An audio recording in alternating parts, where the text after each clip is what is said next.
Le journal sur votre radio. Le journal sur FRDC FM. «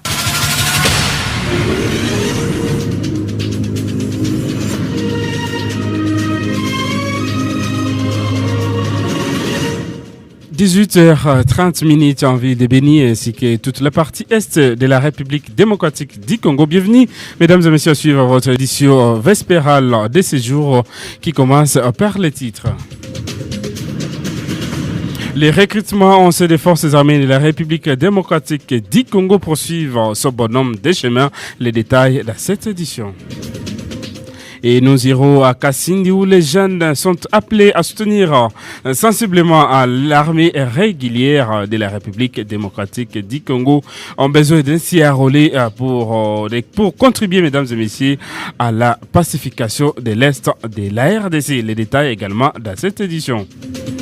Et nous irons à Goma où 286 personnes interpellées, parmi elles 6 CIG rwandais, 9 militaires et policiers. C'est le bilan d'une opération de bouclage effectuée la nuit du 12 au 13 octobre 2021 dans le quartier Ekeshero en ville de Goma.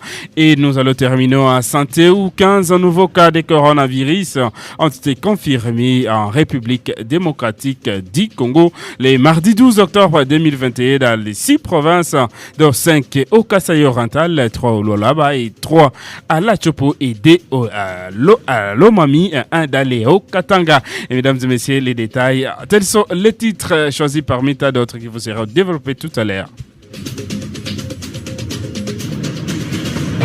Les journaux. Seros Mouyessa. Mesdames et messieurs, bonsoir. Un salon spécial a été organisé ce mercredi 13 octobre 2021 au cas général Chico au quartier Mambango. C'est un reportage de Diane Kianga. L'initiative de ce travail communautaire et de la jeunesse de Kiandaïra en collaboration avec le comité urbain de la jeunesse de la ville de Béni. C'est pour honorer les vaillants combattants tombés sur les champs d'honneur. Ces jeunes, accompagnés de certains éléments des forces armées de la République démocratique du Congo, ont entretenu plusieurs tombes de vaillants héros. Ngoma Kangiti, président de la jeunesse IRA de la ville de Béni, revient sur les motivations de cette activité. On dit que nous devons faire un travail communément appelé Salongo. On s'y mettait de nos militaires. C'est une façon de montrer que la jeunesse de Béni, y compris toute la population générale, nous sommes de cœur avec nos militaires, vu la situation qui se passe et vu aussi tout ce que les militaires font sur les lignes de front, mais aussi tout ce que nous voyons, nous comme population. Nous sommes conscients de tout ce que les militaires, mais aussi nous sommes d'accord à faire un mariage civilo-militaire. Et c'est comme ça que nous avons dit que dans le cadre de ce mariage, nous devons maintenant concrétiser cette activité avec le militaire, mais aussi les policiers, parce que ça c'est la première action que nous faisons. De sa part, le président du conseil urbain de la jeunesse de Béni appelle la population, particulièrement la jeunesse, à accompagner l'armée car la paix, c'est l'affaire de tout le monde. Le message c'est que les massacres qui sévissent en ville de Béni, nous tous nous devons y contribuer. Les militaires sont en train de faire leur rôle. Bien entendu, nous allons leur demander encore de faire plus, puisque les massacres continuent. Mais nous aussi, population, surtout nous, jeunesse, puisque nous avons beaucoup d'informations concernant ces massacreurs-là. Ils ont besoin de nous, ils utilisent comme leur renseignement. Nous allons leur demander de ne plus œuvrer au service de cet ennemi-là, mais plutôt de conjuguer avec les FARDC, puisque c'est une armée forte et très puissante, capable d'exterminer cette guerre. Un sentiment de joie anime l'armée de voir les jeunes travailler côte à côte avec les forces armées de la République démocratique du Congo, une preuve que la population est derrière son armée, a indiqué le porte-parole du secteur opérationnel Soukola 1 Grand Nord. Les recrutements des forces armées de la République démocratique du Congo poursuivent ce bonhomme des chemins. Jusqu'à présent, environ 80 jeunes de Béni et Boutembo viennent de s'enrôler, affirme le colonel Faustin Ndakala, chargé des recrutements au Nord Kivu, lors du lancement de cette campagne le mardi dernier à Mambango. Celle-ci a appelé à la mobilisation des parents et jeunes au service de la nation. Également Diane Kianga. Les recrutements des nouvelles recrues au sein des forces armées de la République démocratique du Congo dans la région de Béni a débuté. Plusieurs jeunes venant de la ville de Béni et du territoire sont déjà en formation au camp Chico au quartier Mambango. D'après le colonel Ndakala Faustin, chargé de l'information, la sélection et l'orientation au sein de la 34e région militaire, 200 personnes sont attendues dans le Grand Nord pour atteindre les quotas de 400 personnes dans toute la province du Nord Kivu. Environ 80 jeunes sont déjà recrutés dans la région de Béni. Le colonel Ndakala Faustin appelle les jeunes de la région de Béni ayant bonne moralité à adhérer dans l'armée pour lutter contre la criminalité dans cette partie de la province du Nord Kivu. Nous recrutons annuellement. Donc chaque année, je fais le tour au sein de la province pour le recrutement des jeunes désireux de servir sous les drapeaux. À Béni, dans le Grand Nord, le quota est de 200. Et à Goma, Massissi, Rutshuru et Walikale, là aussi c'est 200. Donc au total, nous devrons sélectionner 400 jeunes éléments qui voudraient servir sous les drapeaux. Ici présentement déjà, dans les 3 jours ici, nous avons déjà totalisé une 80aine de jeunes gens. Nous sommes dans une région un peu exceptionnelle, jauchée de groupes armés et dont les ADF sont en train d'endeuiller toute la région. Voilà, j'espère que d'ailleurs c'est la motivation qui peut amener les jeunes gens à adhérer massivement dans l'armée. Parce qu'il n'est pas dit que c'est seulement les jeunes gens d'autres provinces qui pourront venir mourir pour essayer de lutter contre cette criminalité qui sévit au sein de notre région. L'une des recrues rencontrées sur place s'est confiée à nos micros à exprimer ses motivations et appelle les autres jeunes à emboîter les pas. Étant donné que nous avons des motivations et des ambitions pour sauver notre Congo, et nous nous sommes dit que voilà, nous allons, après nos études, nous orienter dans la vie militaire. Le message que je peux avoir pour les amis est de ne pas lâcher, n'est-ce pas, aux mauvaises motivations de certains. Nous avons trouvé des encadrés, nous pensions que la vie militaire ne regorgeait que des bandits, des personnes très moins intelligentes, mais nous nous sommes croisés avec des grands. Signalons que chaque année, l'armée procède à un recrutement au sein de ses rangs pour renforcer les éléments sur le terrain. Rendons-nous à Kassindi où les jeunes sont appelés à soutenir sensiblement l'armée régulière de la RDC ont besoin de s'y enrôler et de contribuer au dynamisme de l'intégralité territoriale.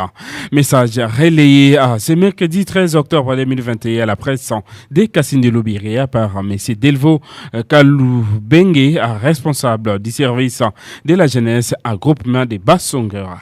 On l'écoute au micro de Élisée Mayamoto. Les actions de l'armée, ce sont des actions que nous devons vraiment nous approprier, surtout en accompagnant notre armée. Le message que nous pouvons donner, c'est de dire quoi? Partout, les jeunes ont montré leur incapacité de soutenir l'armée, surtout dans d'autres provinces. Les jeunes sont devenus des groupes armés, sont devenus des milices. Mais cela n'est pas en train d'aider le gouvernement congolais de faire arriver à la fin. Moi, je pense que nous, jeunes du secteur Wenzor et surtout des Kassindi en particulier, nous devons plus nous liguer derrière l'armée, dans la dénonciation et la vigilance, mais aussi comme il y a déjà les recrutements qui pointent à l'horizon, s'il y a des jeunes vraiment qui sont vraiment prêts à intégrer l'armée, moi je pense qu'on a besoin de tout le monde. C'est mieux de défendre les pays sous les drapeaux parce que la rébellion ne gagne pas. Nous sommes vraiment appelés à collaborer dans la mesure du possible avec notre armée. De Kassindi, rendons-nous dans la capitale provinciale du Nord Kivu où parlons sécurité à présent. 286 personnes interpellées, parmi elles 6 rwandais, 9 militaires et policiers. C'est le bilan d'une opération de bouclage effectuée la nuit du 12 au 13 octobre 2021 dans les quartiers Keshero en ville de Goma. À cela s'ajoutent 4 armes de type AK-47, 5 chargeurs bien garnis, plusieurs armes blanches, une quantité importante de boissons alcoolisées aux côtés des camions remplis de bâches militaires, indiquent des sources sécuritaires sur place. La mission de l'Organisation des Nations Unies pour la stabilisation du Congo MONUSCO se réserve de tout débat autour des résultats de l'état de siège. Celle-ci reconnaît la souveraineté du gouvernement congolais en matière de questions sécuritaires. Dans une conférence de presse tenue ce mercredi 13 octobre 2021 à Kinshasa, Cassine Diane, représentant adjoint du secrétaire général des Nations Unies en RDC, a réitéré les soutiens de la MONUSCO aux forces armées de la République démocratique du Congo. Ces propos ont été sélectionnés par Benjamin Sivanzire. J'aimerais insister sur le caractère souverain des décisions du gouvernement pour vous dire que donc nous ne sommes pas habilités, ni outillés, ni même, si vous voulez, ce n'est pas notre rôle d'évaluer l'état de siège. Tout ce que je peux vous dire, c'est que notre soutien au FARDC est total, qu'il y ait état de siège ou pas d'état de siège. C'est le mandat qui nous a été confié par le Conseil de sécurité. Donc nous allons continuer dans ce sens. Fait avec les FARDC, il y a des mouvements de troupes de la FARDC que nous avons accompagnés d'ailleurs il y a quelques jours pour pouvoir se positionner sur certains axes des hauts plateaux. Et donc, les opérations ne concernent pas seulement le Nord Kivu, l'Ituri, mais également un mouvement assez fort qui va se faire du côté du Sud Kivu. Donc, pour vous dire que nous, on a été mandatés par le Conseil de sécurité pour accompagner le gouvernement congolais, les forces armées congolaises, les forces de défense et de sécurité. Nous allons donc dans cet élan. Nous ne nous posons pas des questions par rapport à savoir si l'état de siège marche ou pas. Ça, c'est au gouvernement de le faire. Et je pense qu'un de vos collègues a même parlé de la commission parlementaire qui s'est réunie sur le sujet. Donc, nous apprécions cela et nous continuons donc à accompagner les forces de sécurité. Comme je l'ai dit, état de siège ou pas. Il n'y a pas de petits groupes. Nous prenons toute menace très au sérieux. Cap sur les territoires des Rutshuru où il y a eu inauguration aujourd'hui d'un bâtiment administratif. Alors, réception officielle par les gouverneurs du Nord Kivu du bâtiment administratif du groupement des Mutanda à chefferie de Bwito. Nous sommes en territoire des Rutshuru. Tout s'est passé ce mercredi 13 octobre 2021 en présence de différentes autorités locales, les représentants de la MONUSCO et la population locale. Papier rendu de Abissi Maïlezo. Ce bâtiment d'une valeur de plus ou moins 46 000 $ américains a été financé par la MONUSCO dans sa section des affaires civiles et les travaux ont été réalisés par l'ONG SIPSOPA, Centre d'intervention et de promotion sociale et participative. Notons que ce bâtiment qui comprend 12 chambres et 2 toilettes internes a été construit dans ce groupement de Mutanda en fait de renforcer la consolidation de la paix, toujours dans le cadre du projet d'appui à la stabilisation, indique M. Sada Aroum, chef du cabinet adjoint du secrétaire général des Nations Unies. L'administrateur du territoire de Rutshuru, le colonel Bakolele Like, demandait aux utilisateurs de ce bâtiment à une bonne gestion. Avant la coupure du ruban, le lieutenant général Ndima Kongba Costa invite les différents groupes armés de donner la chance à la paix et aux utilisateurs de ce bâtiment à la bonne gestion. Page noire de cette édition vespérale. Décédé à Beni à date du 26 septembre 2021, les regrettés Kiamanja à Kitwanga, Dieudonné, maire adjoint de Beni, a été conduit à sa dernière demeure ce mercredi 13 octobre à Kinshasa. PAVA, une messe a été dite à sa mémoire à la paroisse Sainte-Thérèse d'Avila de Bénicité, ici en ville de Beni. Plusieurs autorités y ont pris part. Olivier Cascotte pour les reportages. Le maire de Béni se souvient d'un collaborateur, d'un collègue et d'un compagnon d'élite fort, intègre, simple et courageux, parti très tôt avant l'accomplissement de la mission leur assignée par leur commandant suprême, commissaire supérieur principal Narcisse Kachale. Je ne savais pas que tu peux me quitter très tôt et me laisser beaucoup de charges alors que la population de la ville de Béni avait encore besoin de toi pour qu'ensemble nous puissions travailler jour et nuit pour ramener la paix dans cette ville où la population ne cesse d'être victime des affres de guerre. Je reste reconnaissant de ce que tu as été. Un homme intègre, un homme fort, un homme simple, un homme courageux et très fidèle à Dieu Tout-Puissant. Après la célébration de la messe, s'en est suivi les dépôts de gerbes, de fleurs par de différentes autorités, parmi lesquelles les représentants du gouverneur du Nord-Kivu et les honneurs à l'homme tombé en servant fidèlement la nation congolaise. Depuis 1979, le commissaire supérieur Kitwanga Kiamandia Dieudonné a servi tout d'abord au sein des forces armées zaïroises, phase avant d'occuper plusieurs responsabilités au sein de la police nationale congolaise, d'où le dernier est celle du premier maire adjoint de Béni sous l'état de siège. Son inhumation, quant à elle, est intervenue la journée même au cimetière Chemin du Paradis à Kinshasa.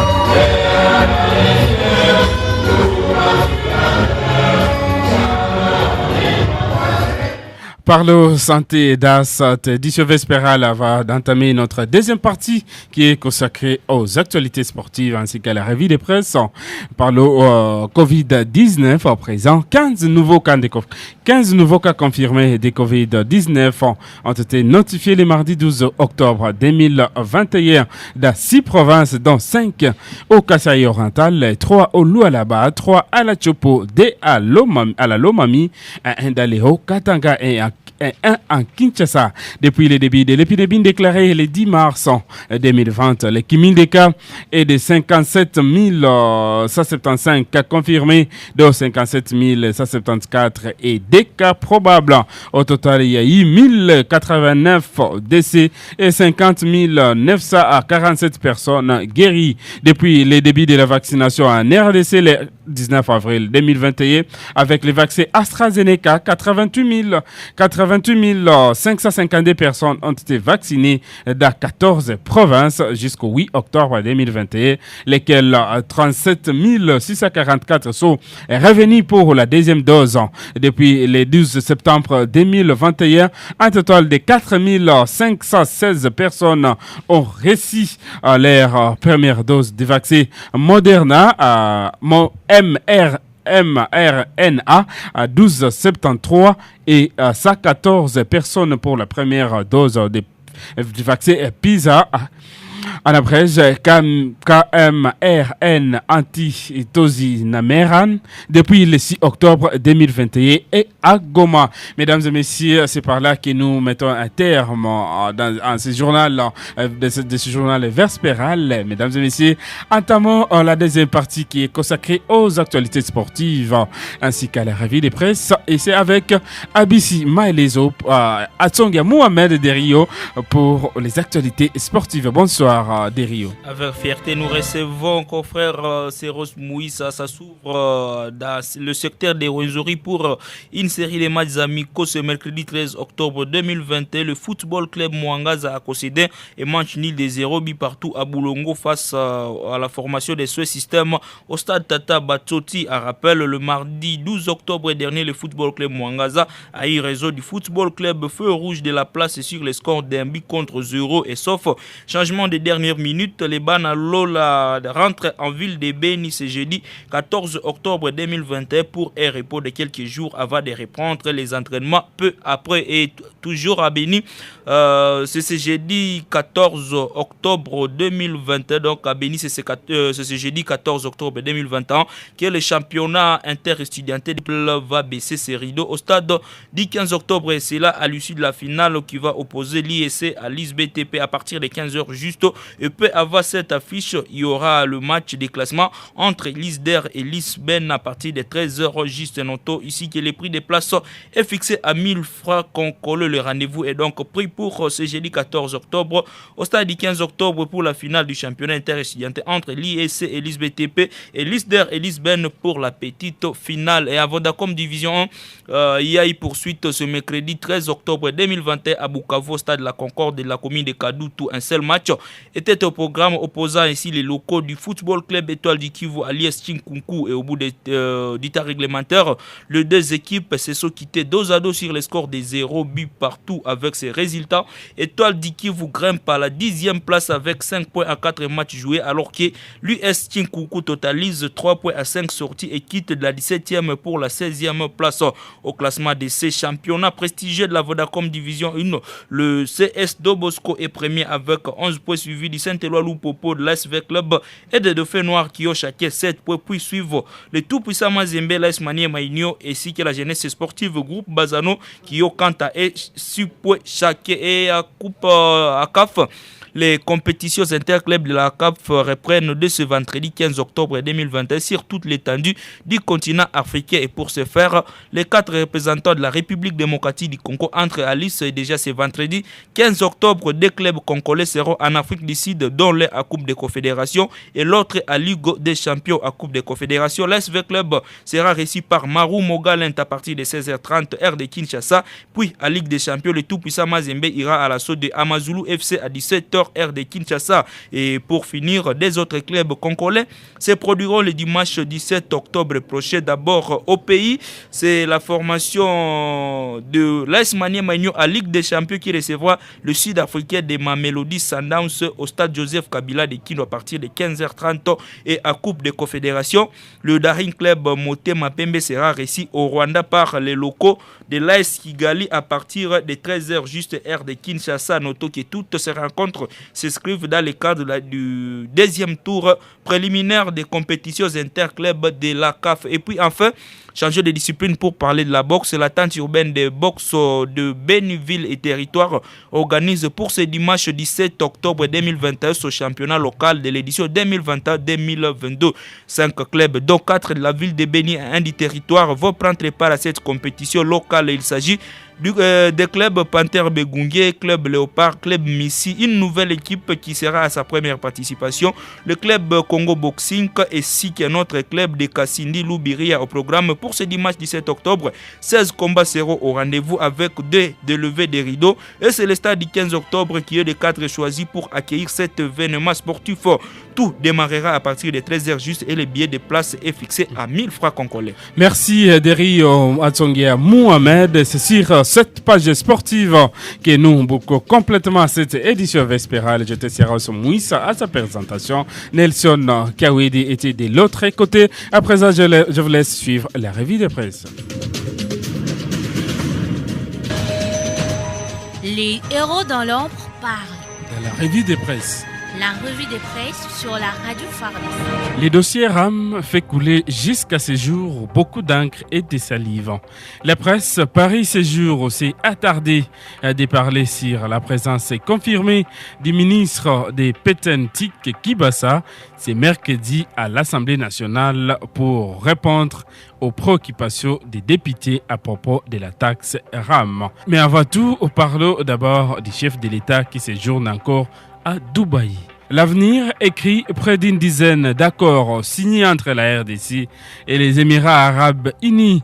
Les chefs de l'État et aux Émirats arabes unis depuis samedi dernier. Dans le cadre de ces voyages, renseignent les tabloïds. Près d'une dizaine d'accords institutionnels ont été signés hier mardi 12 octobre 2021.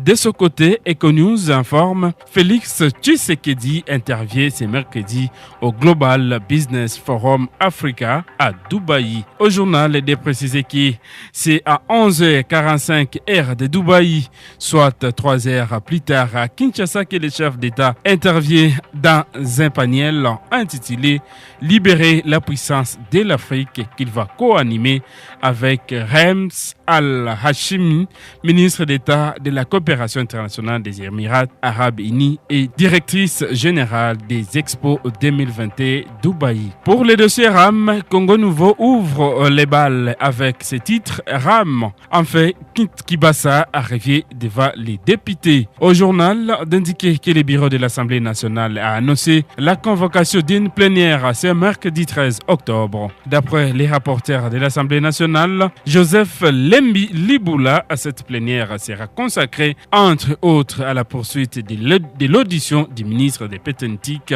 Augustin Kibasa Maliba, sur la taxe RAM. Les potentielles formules en ces mots Assemblée nationale, réponse de Kibasa entre survie politique et motion de défiance. À l'issue de la réunion de l'Union sacrée, la majorité parlementaire appelée à l'unité note de ce côté l'avenir.